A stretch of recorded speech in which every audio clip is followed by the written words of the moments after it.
वसल्लम के बारगाह आलम पनाह में दुरूद और सलाम का नजराना पेश करें।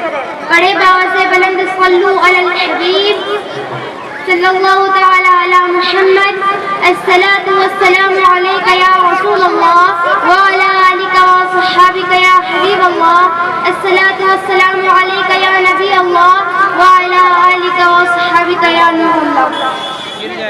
The importance of Islamic schools. There are two types of education in the world today, whose purpose is the education and promotion of religion.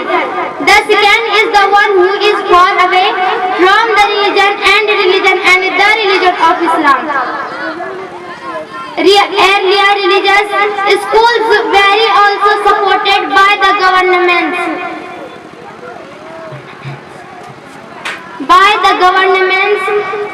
Scholars enjoyed royal honor and dignity. इस्लामी मदारिस और उनकी अहमियत। आज दुनिया में दो तरह के निज़ाम तालीम राइज है। एक वो जिसका मकसद दीनों मजहब की तालीम और तरवीज है, और दूसरा वो जो दीनों मजहब के क़ैद और दीनों इस्लाम से बहुत दूर है।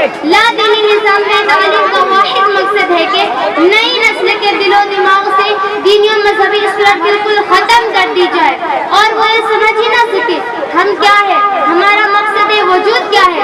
इसी मकसद की तकमील के लिए जा बजा नर्सरी स्कूलों का क़याम अमल में आ रहा है, जिसका नक़द फ़ायदा ये दिखाया जाता है कि बच्चे इब्तिदाई से अखलाक और तहज़ीब के हामिल बन जाते हैं और अंग्रेज़ी मीडियम तालीम हासिल करके सिन्नी रशद को पहुँचते लायक फायक अंग्रेज़ी दा और माहिर उलूम व फ़नून हो जाते हैं।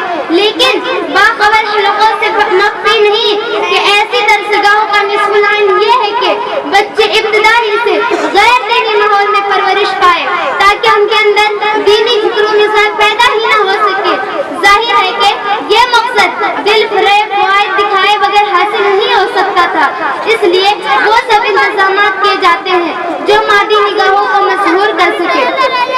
मोहतरम सामाईन कराम, अफसोस ये है कि मुस्लिम अहले सरबत ने भी खुद ऐसी दरसगाहों में अपने नन्हे बच्चों तक को दाखिल करना शुरू कर दिया, जिसका लाज़मी नतीजा बहुत जल्द सामने आ गया कि अहले दुनिया की जुबान पर ख्वाह बच्चे लायक फाइक कहे जा सकते हो, मगर मजहब की नजर में वाजिब फिक्र शऊर से अक्सर खाली है।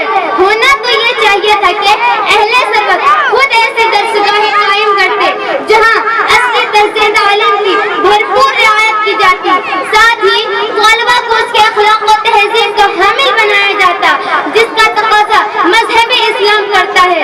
उन दरसगाहों में इब्तिदाई से कुरान पाक और दुनिया की तालीम दे दी जाती और असरे उलूम भी पढ़ाए जाते, ताकि एक तरफ वो बच्चे मजहबी जज्बात और अवातिफ और इस्लामी स्पिरिट से सरशार नजर आते और दूसरी तरफ असरी फनून के माहिर होकर हर असरी माहिर उलूम के आंखों में आंखें मिलाकर बात करने की हिम्मत और इस्लाम की हक़ानियत और बरतरी साबित करने की सलाहियत भी रखते।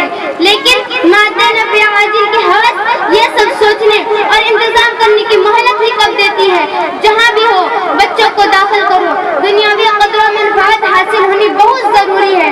मजहब के आराम आसाइश दे सकता है, उसकी दवा व बका की फिक्र करे। ये एक आम तर्ज़ तसव्वुर है जो मुस्लिम आबादियों खुसूसन मालदारों पर इफरियत की तरह छाता जा रहा है। बहुत कम अल्लाह के नेक बंदे ऐसे मिलते हैं जो माल और दौलत के आगोश में पहुँचने के बाद भी इस्लाम को जानो माल, इज्जत व वक़ार और ऐश व आराम से ज्यादा अजीज रखते हैं। रब्बे करीम उनके इंसान ज्यादा करे।